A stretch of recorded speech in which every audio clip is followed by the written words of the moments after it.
The Flash Season 4, Episode 8, Crisis on Earth X, Part 3.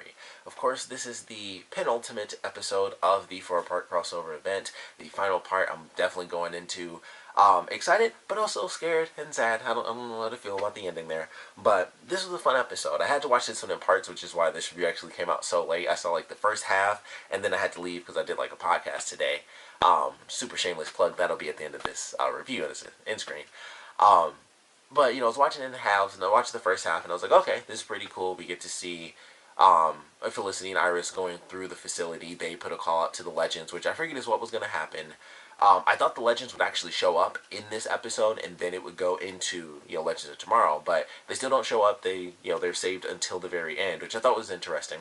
But we have Iris and Felicity trying to do their thing to save the rest of the heroes, and unfortunately, they end up being captured, and so they kind of rescue Kara a little bit. Unfortunately, as they're about to make their escape, we have Earth X Metallo come back. So he hits Kara, knocks her down, and then it's like, all right, well, what are we gonna do against this robot that can shoot laser beams from its chest? So Iris and Felicity both end up being captured, and then it's like, all right, well, the power is off, so we need you to fix it. And they had a really cool. This was such a minor moment in the episode, but I thought it was so cool where Eobard Thawne is threatening her, and it's like, it's funny because we, in the history books from, the time I come from, there's history books about these ages, Green Arrow and the Flash and all these other heroes, and then he puts his hand up and he starts vibrating, and it's like, but no one's ever heard of Felicity Smoke, and he was threatening her.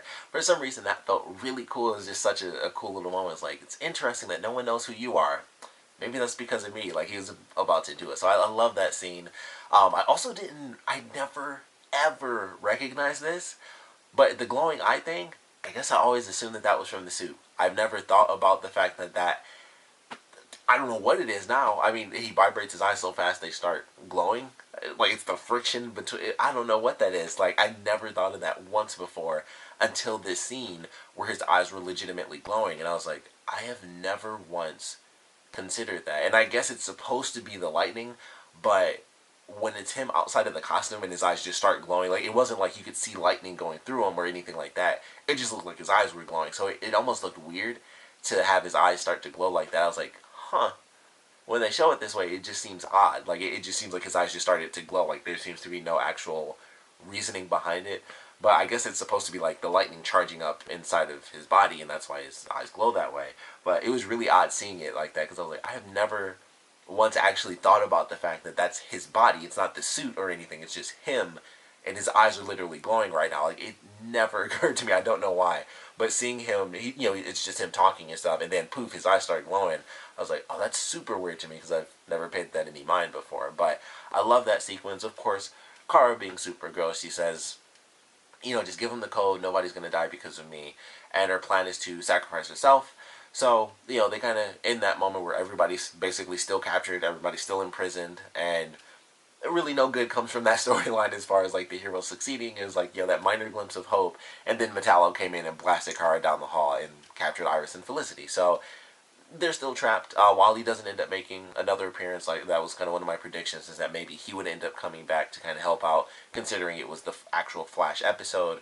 Maybe we would get to see that, but he does not make his return. Like I said, they put out the call to the Legends, and they'll show up, in the next episode. But of course, we still have our characters that are on Earth X, and that is, kind of our heavy hitters. So we, of course, have Oliver, we got Barry, we got Sarah, Alex, Jackson Stein. But we are also introduced to the new Ray. I don't know if he's going to be in Legends, if that's what they're going to end up doing with this character, but I just assume that he's going to transition into Legends of Tomorrow.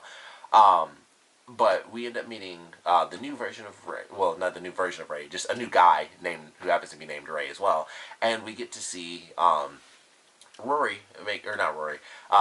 make his return. Of course, we get to see him with, like, the glasses and stuff. I was really looking forward to that, and it was kind of cool. It was like a nerdy moment for me, and I was like, it's so impractical because you can't see anything, but they look sweet.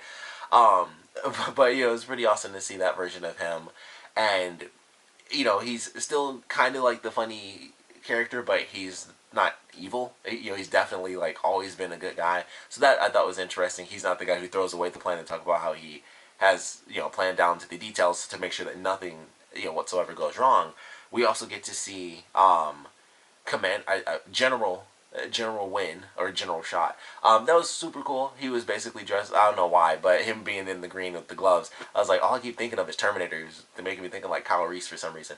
But it was kind of cool. It was like, oh, that's weird. Like evil, or he wasn't evil, but it was very commanding. Win is not what you see, from this character in Supergirl. For people who aren't familiar with them, so it was interesting watching. I was like, oh, that's totally not his character. Lance, being like the evil guy and everything. So we get the new versions of the characters. Also, this is super random. A lot of people probably couldn't care less about this. But for S.T.A.R, I cannot think of his actual name, which is a shame. But the actor who plays him is actually gay. And the fact that they allowed him to actually be a gay character in this episode, I thought was cool because he always ends up playing straight characters. And I don't think people know that he's actually gay. So when that happened, I was like, oh, okay, that's cool. He actually gets to be the sexuality that he is in real life. And I was just like, oh, that's kind of awesome. Because I don't think, they don't touch on sexuality of characters like that. But this was an instance where it was two people who obviously were actually together. So I was like, oh, that's cool. He actually gets to play a gay character. So I thought that was cool. I was like, oh, because he never gets to do that. He was definitely a straight character when he was in Prison Break. And I always assumed S.T.A.R was straight. I feel like they've made some reference to his sexuality in this, so I don't really know 100%. I'm not 100% sure. But in this version, on Earth X, he's definitely a gay character. So I was like, oh, that's cool. He gets to actually play a gay character. And this is a character that, I only know him as like 3 characters. It's Snart, the character he played, Michael from Prison Break, and then he was like Chris Redfield in one of the live-action Resident Evil movies. Those are like the 3 things I know for that actor. And I swear I wish I could remember his name so bad. It's driving me crazy. But I thought that was cool. Like I said, some people probably couldn't care less about that, but I thought it was awesome because I'm like, I know that actor actually is gay, and now he gets to legitimately just play a gay character. So I was like, that to me, I thought that was actually kind of cool that they did that because I feel like they may have chosen to do that because they didn't have to, and I was like, I feel like that was them finally giving him the opportunity to just play a gay character because he is actually gay. So I thought that was cool. That was just a me thing. I was like, oh, I know that he happens to be gay in real life, so that was a cool thing. But their relationship I thought was interesting. I don't know if they're going to do this, but I'm pretty sure, for sure. And also Ray is actually from Earth 1. That was a huge twist. That was like the Eobard Thawne thing where I was like, oh, I thought this was, all these people were Earth X. And then he's like, yeah, I'm from Earth 1 too. And I was like, how? How did he get to Earth X? I was like, I want to know his story, which if they do roll him over into Legends of Tomorrow, I'm sure we'll get that story. But I was like, okay, he's from Earth 1 too, which is super crazy. But, and I highly doubt it, especially with Prison Break having like its resurgence. I don't know if that's still on. I never really picked it back up, so I don't know how that's playing out or not. But I doubt they'll do this, but I would love to see a hero version of Snart come back, and then they have both of them as a couple go to Legends of Tomorrow. That would be awesome. I think that would be really cool. And then it would add another crazy dynamic because, of course, you have this new version of Snart who is never the bad guy. But then you have Mick, where it's like, every time I see you, I see my old running buddy, who was like the super criminal. So I would love that dynamic. I just don't think it's going to happen. But both of them going to Legends of Tomorrow, I think would actually be great for the show, which is, it's already doing great. It doesn't need it. But I think that would be so cool if both of them as a couple went. Unfortunately, I think that how things might play out, either they aren't both going to leave, or this version of Snart will actually get killed. Potentially like Stein was at the end of this episode. I don't know if that's for sure. I don't know what to expect, but I just don't know. Things could be crazy. Things could just be normal. Ray leaves with the rest of the team to Earth 1. This version of Snart stays on the Earth that he was born on. Probably how it's going to end up playing out. I hope he doesn't die. But of course, with the way they kind of ended the episode, it's like, I don't know how harsh things are going to get going forward. Because we have Stein shot, and I've been saying this since the freaking beginning of this season with Legend of Tomorrow, because I knew the actor was leaving. I was like, I hope they don't kill him. I just want him to leave. Now, he was shot once, and they did the whole thing where he looks, and then he turns his head up, because that's how people die in real life. They look, and then they turn their head up, and that you have to die facing straight up. I don't know. But my hope is that it just knocked him out, or something. He's stunned. Whatever, but he's not actually dead. Because I know there's a shot, even in the promo, where there is Firestorm, but that doesn't necessarily mean that it's both of them. Because of the fact that, and they do talk about the fact that the powers that Jax would get would not be Firestorm powers would be like, pseudo crappy Spider-Man spider powers. But I don't know, I feel like there might be something there where they find a way to give him all of the Firestorm powers, and they, kind of do that last minute, and that way he does stay as Firestorm. I don't know if that's going to be the case or what, but I really hope that it was just like a crazy dramatic ending, because I was freaking out like, man, I've been hoping this whole season he just leaves. It's like we've been trying to figure out how to not be Firestorm. It's like, all right, this and that, and talk about the relationship, like father and son sort of deal. And it wasn't until that very end moment when it was like, okay, you do this and I'll do that, and I was like, uh-oh, this might actually be happening. Like, even when were doing the whole conversation, I wasn't thinking like, oh, one of them's gonna die. I was just thinking, oh, because it's been happening, in Legends of Tomorrow. This has been like maybe almost the past month, honestly, them talking about no longer being Firestorm and trying to figure out how to not be Firestorm anymore, how to do it where Jax keeps his powers. They swap bodies and memory loss.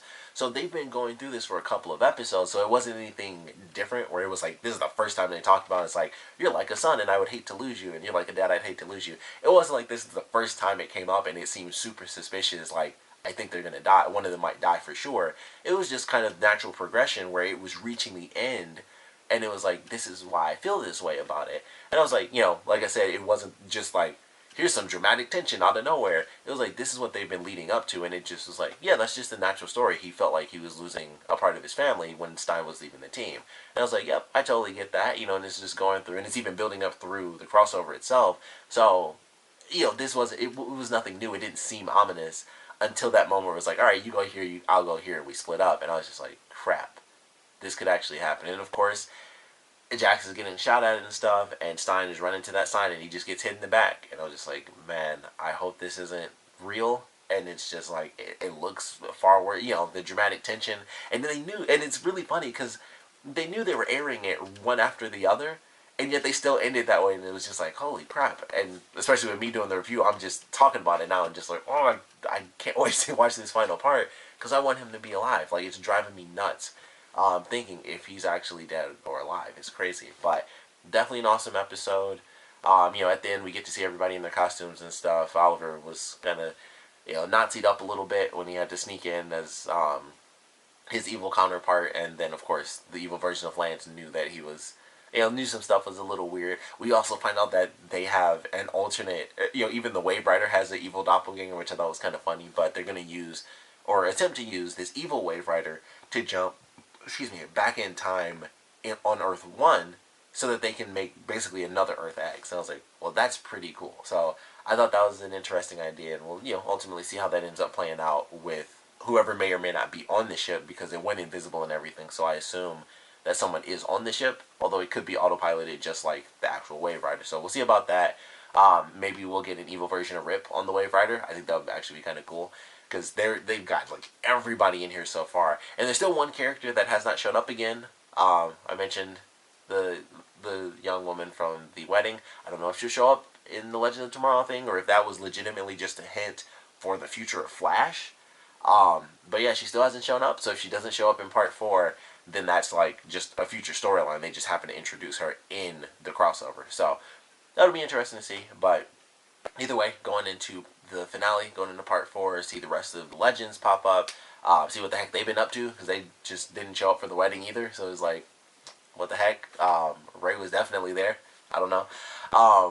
So we'll see how that plays out, what they were doing. But I'm looking forward to the end and like the crazy, just super giant collaboration of all the characters lined up and everything. They always have to have that hero moment, and this is going to be the biggest one so far with everyone together. So looking forward to that in the finale, of course. Would love to know what you guys thought about part 3 of the crossover, so please comment below. Let me know your favorite parts about it, least favorite parts about it.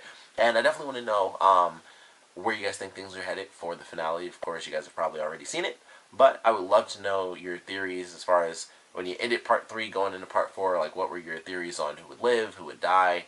Oddly enough, never thought anyone would die during the crossover. It wasn't really about that. Like, the crossovers are never for like legitimate tension. I never think anyone's actually going to get hurt or anything, and then they have the Stein thing, although that was already kind of set in motion, so that wasn't necessarily the crossover. It just happened to be like a potential catalyst, because like I said, it could just be that weird, I'm stunned or going into shock or whatever. I hope he's fine, but I never really thought that that was going to be an issue. It was more just, let's see some cool, epic crossover stuff happen, no big deal. Beat the bad guys, everybody goes home, epic, beautiful wedding. Good to go. That's kind of where my head was at, and now it's like, I don't know what to really think. We might see some more people die. We might see this alternate version of S.T.A.R, like I said, get killed off because the Ray is going to go to Earth 1, I'm sure, but that doesn't mean S.T.A.R is going to go with them. So we'll see how it all plays out, but I would love to know your predictions for the finale of the crossover. And of course, just want to know what you guys thought about this episode in general, so please comment below, let me know, and thanks for watching.